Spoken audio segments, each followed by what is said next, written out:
L'expérience, les dernières élections qu'on a pu vivre depuis une vingtaine d'années montrent qu'il y a une dynamique qui est fixée dès le soir du premier tour et que généralement, cette dynamique a plutôt tendance à s'amplifier.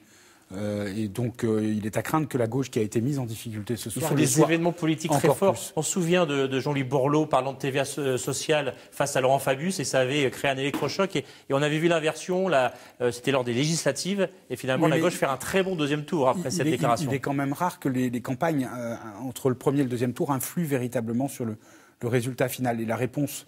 d'une certaine manière, des électeurs.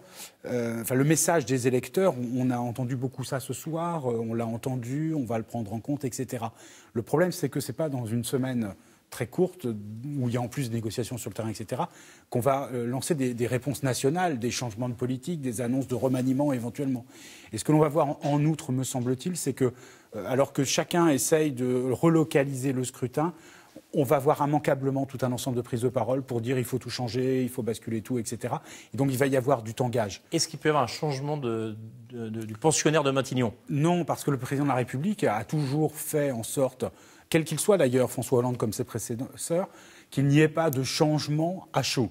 Et donc, il faudra attendre le résultat. Et en même temps, là, on voit bien aussi que la fenêtre, elle est relativement brève, puisque après les élections municipales, il y a les européennes le 25 mai. Va s'ouvrir la séquence des européennes avec une très forte pression, puisque là, notamment le Front National sera présent, comme on l'a dit, sur l'ensemble du territoire.